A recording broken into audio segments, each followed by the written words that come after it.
بسم الله الرحمن الرحيم وعشر كيني كوباد oo ku saabsan barashada aljabrada. Casharkan waan ugu talagalnay ardada bilowga ama si aan wax badan ka aqoon aljabrada ayaa waxaanu ku baran doonaa haddii ilaahay idmo dhowr shay oo muhiim u ah aljabrada barashadeeda. Tusaale ahaan waxaan baranaynaa qeexitaanka aljabrada iyo sidoo kale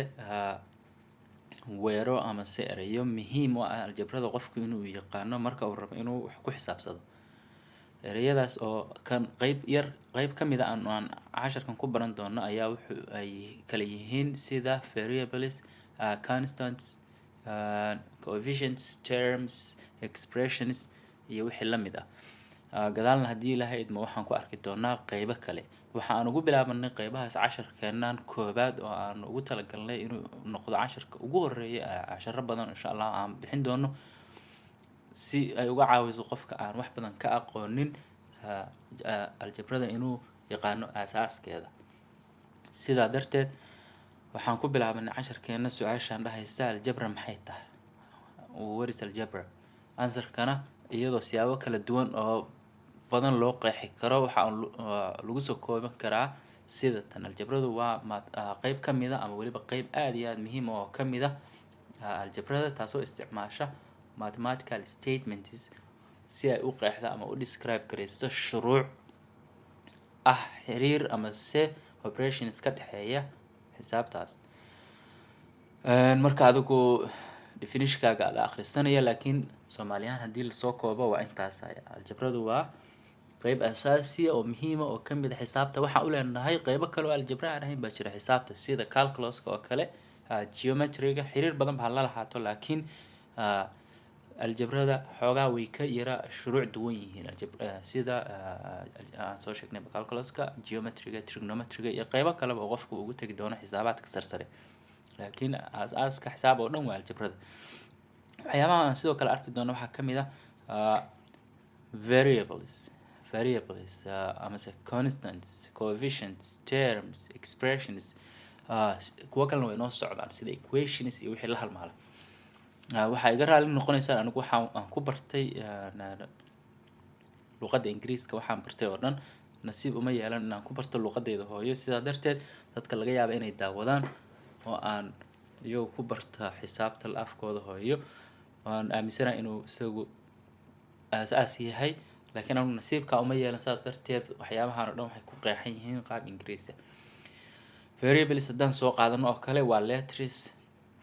sida x iyo y oo kale oo loogu talagalay in ay matalaan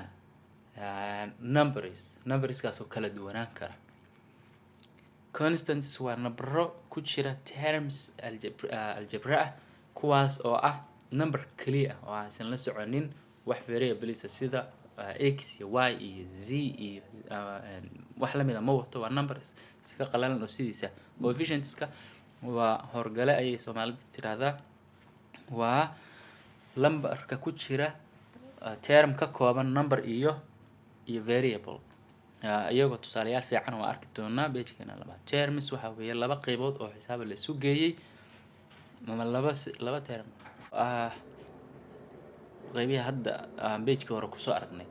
waxaan ku tilmaamnay inay yihiin basicska aljabrada. with algebra already waa soo qeexanay. constant oo kale haddaa rabtid inaad aragtid tusaale ahaan 8 iyo 5 oo kale waa constants, waa number wax variables la socon. waxaan constants ahayn marka oo ka duwanaanaya sharci ahaan tan constants waxaan ahayn haddii aan dhaho 5x oo kale sorry 8 aan ka dhigtoba maadaama 8 ay horeysay 8x oo kale tan constant ma aha sababtoo ah 8x ku waxaa ku jira x, saas darteed constant ma meesha 8 ay ka tahay constant. haddii 5 haystaa 5y oo kale haddii aan halkan ku qoran lahaa constant ma aha. okay, coefficients maxaa marka waxaa halkan igu qoran 5x square minus 3x. 5 kaas ayaa wuxuu yahay coefficient ama horgale, 3 gaasna waxaa weeye waa sidoo kale isaguna waa coefficient. simple waa example-ladoodii wixii aan hore kusoo qeexanay example-ladoodii. variables haddaan dhahno halkan ama variable x tan waa variable sababtoo ah waa shay isbedeli kara tusaale ahaan x waxay noqon kartaa 3 haddii si kale jumladda wax yar looga bedelo waxay noqon kartaa 5 waxay noqon kartaa 1000 iyo wama ila dhalik tan oo kale x nan ayaa waxay noqotaa variable y da ayaa waxay noqotaa ereyga variable wuxuu ka soo jeedaa vary ama kala duwanaansho saas darteed variables waa waxyaabo kala duwanaan kara variable waxaan basically ahayn 4 kaan ahayn 3 kuna ma aha 5 kuna ma aha term maxaa la dhahaa termku waxa weeye wuu ka gada weyn yahay labadan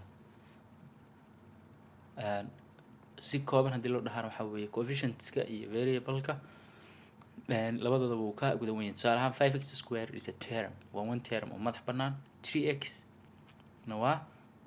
madax bannaan tahay 4 na waa madax bannaan tahay so jumladdan hadda waxay ka kooban tahay and has 3 terms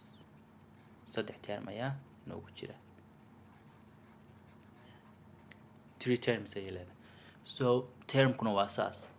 expression oo iyaduna kasii guda weyn ama kasii ballaaran waxaa la oran karaa this whole thing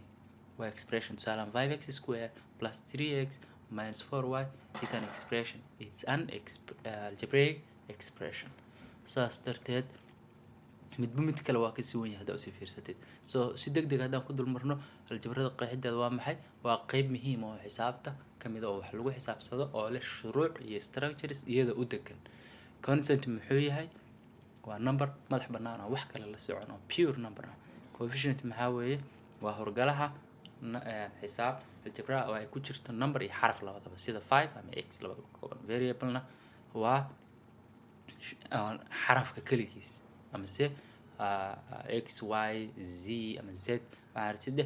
ayaa wuxuu noqonaa term waa soo sheegnay iyadana waxaa weeye termka oo isla socda ama se 5x square haddii la isku duubo waa term 4 kaasna waa term ma aha termku inuu powerku muhiim ah laakiin waxaa muhiim ku ah inaad isla socodka inay calaamadda u dhaxayso laba shay u dhaxaysa calaamadda plus iyo minus tusaale ahaan intaan iyo intaan dhexdooda waxaa yaala plus so mid walba waa term expression oo soo sheegnay haddaa si mar laad fiirisid definitionkeennii markaan term joogno waa elements ama elementskaas maxaa kala qaybiya calaamadda plus iyo minus haddaa usii fiirsatid algebraic expression haddaa usii fiirsatid maxay leedahay one or more algebraic terms marka laba term haddii la isku bedelo hormaarig waxay yihiin expression one term kaligiisna sidoo kale expression ayuu noqonayaa three hadday yihiin expression ayuu noqonayaa meesha termka uu ka yahay hal qayba oo kaliya oo laba calaamadood hadday udhexayso iskuma wada dhihi karto waa term ee each one wuxuu noqonayaa term marka cashirkan oon ku talagalnay bilowga aljabrada qofku inuu qeexi karo aljabra maxay tahay waxyaabaha ugu horeeya oo aljabra inuu qofku yaqaano haddii aadan shayadan variables constants coefficients terms aadan kala aqoonin way kugu adkaanaysaa inaa aljabrada wax ku xisaabisid sababtoo ah buugtu marka ay aljabrada fiirinayaan variable hebel oo kale iska ka dhahayaan coefficientga halkaa ku jira saas u ahaa laga yaabo inay ku dhahaan amase jumladaas has 3 terms each term represents this and this ku dhahaan marka haddii termku muxuu yahay aadan garanayn dhib baa waxay kaa qabsanaysaa marka inaad fahantid xisaabtii ka shaqaynteedii cashirkeen halkaas ayaan ku joojisay